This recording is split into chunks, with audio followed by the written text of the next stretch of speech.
Hello and welcome everyone to one of our first episodes on Cryptonomy Talks. At Cryptonomy Talks, we really want to focus about the future of our economy, which is getting more and more on the crypto side. Crypto economy is coming to us, whether we like it, we believe it, love it, hate it, it's here. And it is impacting us at a phenomenal rate. It's a matter of time when this will become an integral part of our daily lives. With that in mind, what we want to do at Crypto Economy Talks is bring in the true pioneers of crypto economy, bring in the experts from all around the world, people who have spent last years in the crypto world and made a significant difference, and are also working towards shaping the future of the crypto economy, which will impact our wider world. With that in mind, we have an amazing person today as one of the pioneers, one of the coders of the early days of Bitcoin, Michael from Chainalysis, who is not just the person who has worked on the build-up of the cryptocurrencies, but is now working and helping number of governments, number of companies all around the world in 60 countries, making crypto economy safer and secure for any and everybody in the crypto world. With that, I welcome Michael now. Michael, thanks for coming to the show. If you can please introduce yourself and tell us a bit more about your company, Chainalysis. Thank you so much. Yeah, thank you so much. It's great to be here and definitely looking forward to this conversation for sure. I'm Mike Gronager. I'm CEO and founder of Chainalysis. I live in New York. I've been in crypto for more than 10 years now. Initially, I was one of the core developers in Bitcoin, so part of like the early developers days. I then got into to build a bit of micropayments in crypto as well. Became co-founder and chief operating officer of Kraken as the next thing in crypto. And then around 7 years ago, I founded Chainalysis. Awesome. So Michael, what got you to the world of crypto? So are you a technologist before that or a banker? What's your journey, personal journey? Yes, so I've always been in a mixture of technology, policy, and I would say management. So in my former life, I was running public research infrastructures in Europe. So everything around big particle accelerator in Switzerland at CERN in Geneva, taking data from that, a lot of other big science projects. So I would say I always had a background in big data and trying to understand how to organize data and help people understand problems out of data. So that's also kind of the segue into Chainalysis in many ways. Awesome. So tell us a bit more about Chainalysis. What does it do? What kind of client it serves and what kind of problem it solves? Yeah, so when you look at a blockchain, and I would say in the early days, the blockchain meant Bitcoin. Today, there are multiple blockchains out there. But I would say if you look at a blockchain, you will find it apparently very hard to understand. There's a lot of like ones and zeros, a lot of like hex codes of numbers, and extremely hard to see that. At the same time, it's one of the most transparent technologies ever developed. So we basically have a financial system where every single transaction is shared by everyone that's part of the system. However, it's extremely hard to understand what happens on the blockchain. And the perception has always been that, well, crypto is semi-anonymous. It's like a little bit dangerous. It might be the best way to hide yourself. It's actually the completely opposite that's the case. So crypto is extremely transparent. And what Chainalysis is really, really good at is basically building connections between real world entities and digital identifiers on the blockchain. So we have the biggest database in the world of those connections, millions and millions of data points that basically tells us about the state of finance in the world of crypto. And wow. Yeah, so that's the rough. We are, just to say a bit more about Chainalysis, we are operating in 60 countries in the world, have more than 600 customers, have a lot of government agencies and government institutions as customers, but also hundreds and hundreds of private sector institutions today. Awesome. So is that something very close to, you also have capability to monitor some form of a surveillance, right? What we see in a traditional stock market, a sort of a surveillance to see that whether the market is doing right and there are no inappropriate manipulative transactions in the market. Yeah, so it's funny, right? Because basically, when you look at crypto versus traditional finance, we're always looking for analogies between like what was and what we have now. And one of the things that we have in crypto is like this extreme level of transparency. So the real challenge here is more about identifying personas on the blockchain and understanding the patterns in which they interact. And some interaction could, as you alluded to, be considered nefarious. So we could have someone that have stolen funds from a crypto project. They might have hacked it. There might be an extortion case. Could be other kinds of crime. And now they're trying to launder those funds basically by hiding in plain sight. Because as I said, like it's very transparent here. So it requires some level of hiding in plain sight. And our technology would then be able to identify it. Well, even though they're trying to hide, we can still identifying them as one entity, and suddenly they cash out somewhere, and there's an opportunity to apprehend them. Awesome. Michael, you said in the initial part in your introduction that you were one of the early coders who contributed to the build-up of Bitcoin. So I'm quite intrigued by that. Look, I believe whosoever wrote the paper, he, she, they, Satoshi Nakamoto, who came up with this concept in 2008, primarily came up with the idea of having a common man's currency, a currency that is used by common people, right? And against the capitalist institutions. And I do find it strange today that the same capitalist institutions have now converted this common man's currency into some world-class asset. And it's no more a currency and although it's called currency, it's more an asset class. And that's how it is getting treated by everyone. How do you feel about it? And what do you think about it? Yeah, so again, I think when I got into crypto, it was actually during the first bull run of crypto. So the price had just passed $1. I think we were back in early 2011 or so. And the price then continued up to like $30 or $50, crashed down to around $10. And that was, I would say, like, since the 90s, there had been discussions of like this creation of a true digital currency. And it never really happened. Everyone was talking about how could it be done and so on. And it suddenly were there. And I would say that for me, I was approaching crypto very much from a technology point of view. So what I found extremely compelling in like reading the white paper, looking through the source code, because that's oftentimes how I read things, and realizing that a new paradigm had been creating in computing. We'd created something that I would call digital scarcity.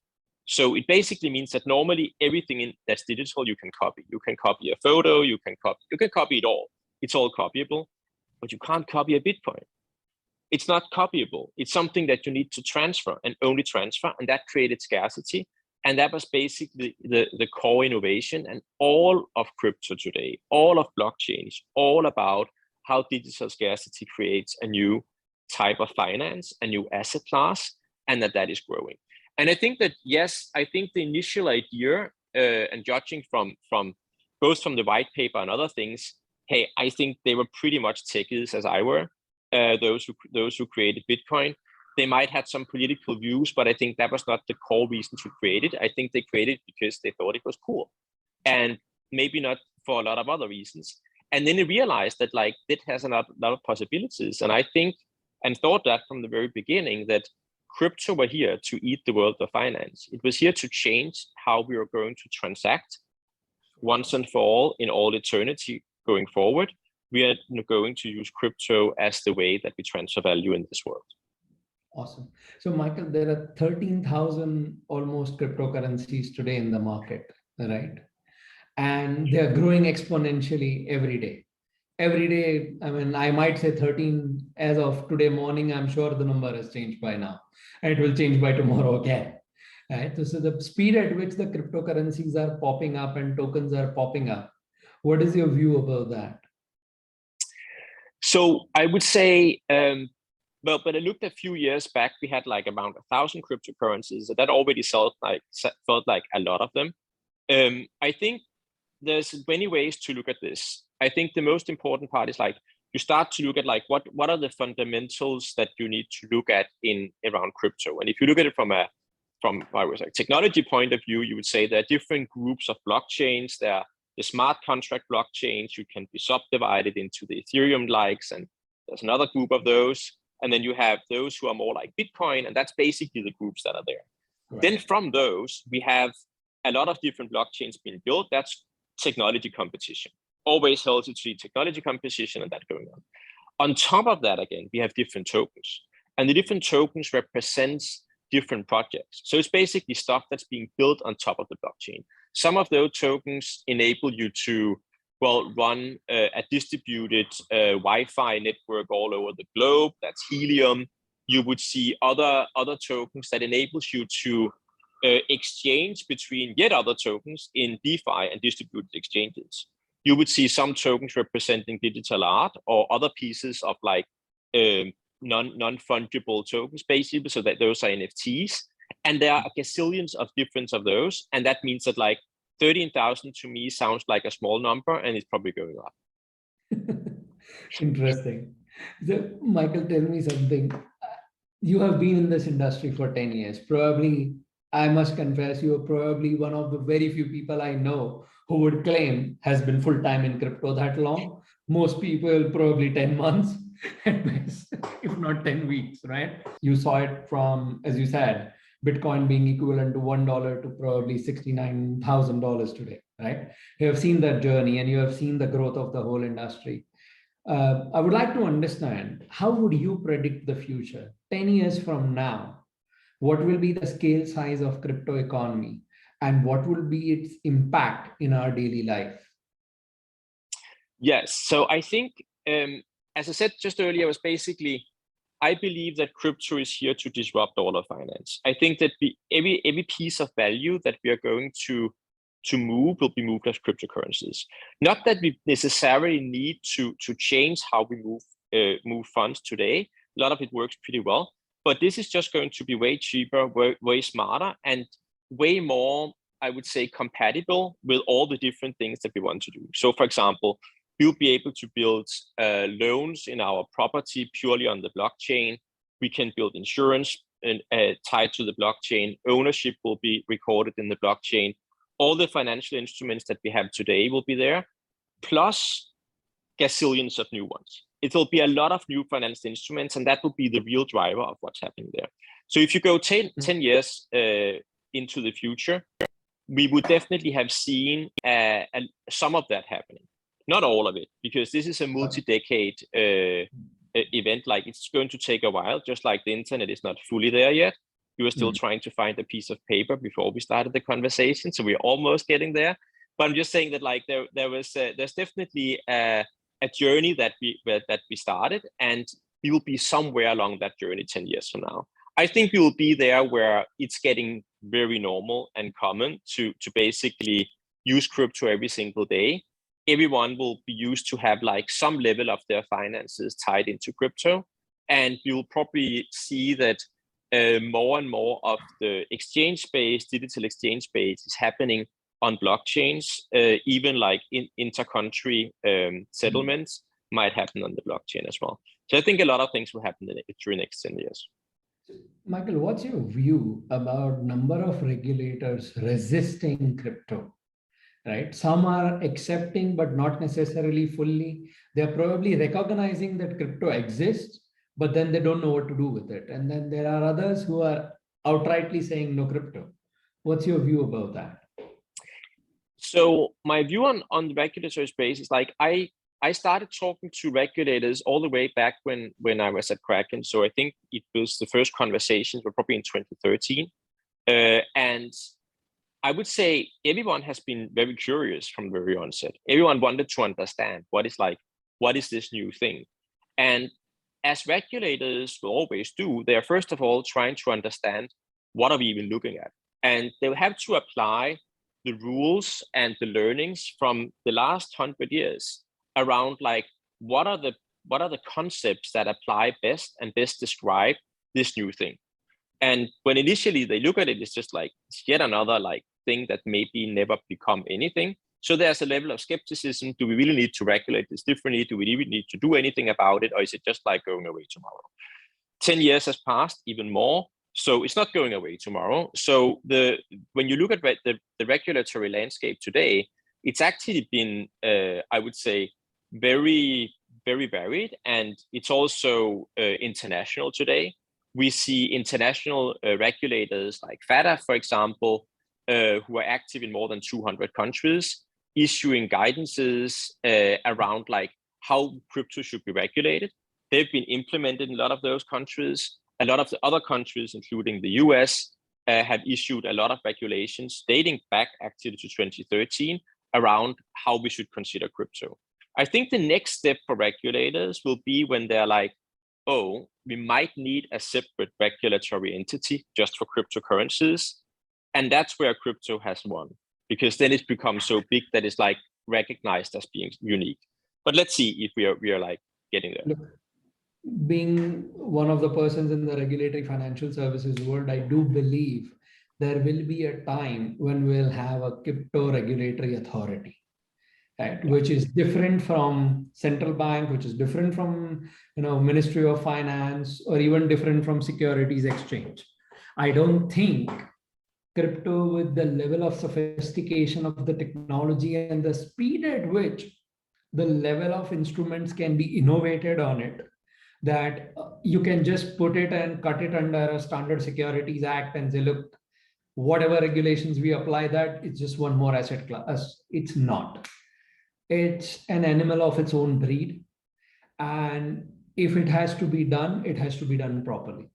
So I do genuinely believe that, it's a matter of time, but I do believe in next 5 years, there would be some progressive countries where we'll see probably the first crypto regulatory authority. And as you said, that would be a formal recognition of crypto economy. It would, yes. Michael, one more thing, right? But I equally see certain risks that are associated with cryptocurrencies. Like you have, for an example, there are a number of countries whose own currencies are weak, who were then traditionally dependent on US dollars, are now slowly moving to crypto because access to crypto is faster.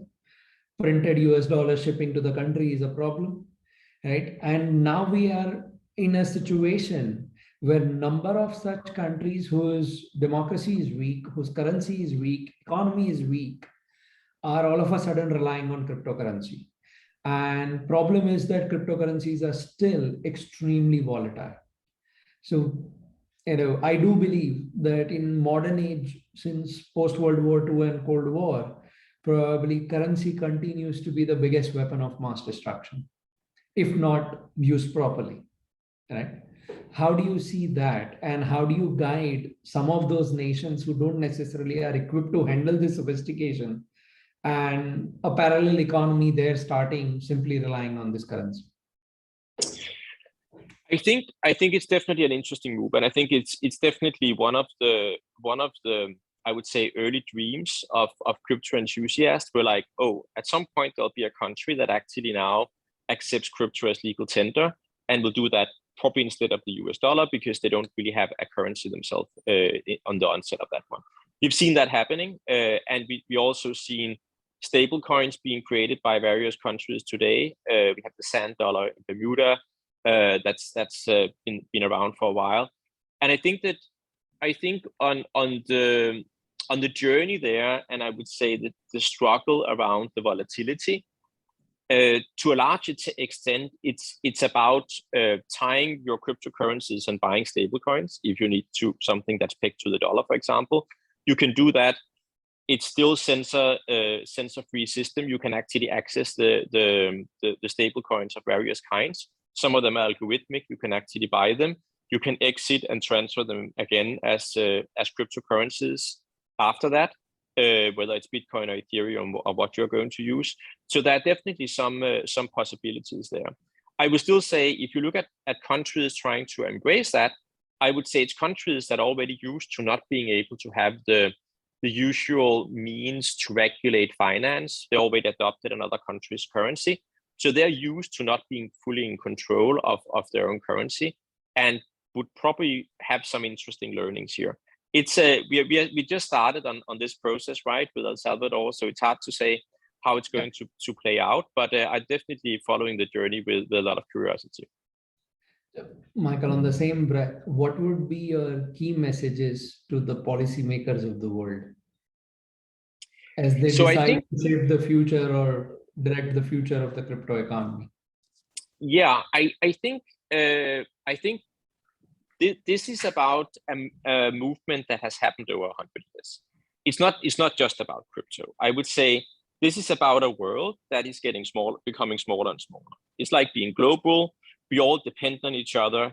We see that in various ways. If a boat is blocked in a channel in a country here in the Americas, and suddenly you have pipelines that doesn't work all over the world, and attack one part of the globe affects other sides of the globe. We have a global warming issue with climate change. All of that impacts each other. And like we continue to have a lot of trade all over the world. We now have a communication platform all over the globe called the internet, where we can all talk to each other and reach each other and send messages that way seamlessly. So we are becoming more and more one family. And that's great. That's awesome. But now we certainly also have one currency. We certainly have the ability to transfer value and build products based on finance all over the globe. So I think that's with that mindset that we should think about, what do we do about that? What are the possibilities that we can enable by doing that? And if you are early in enabling those possibilities, the chances of the country that you are like I would say been trusted to help and guide and rule, you have a lot of possibilities to make that prosper. And I think that's basically how you should use it and how you should think about it.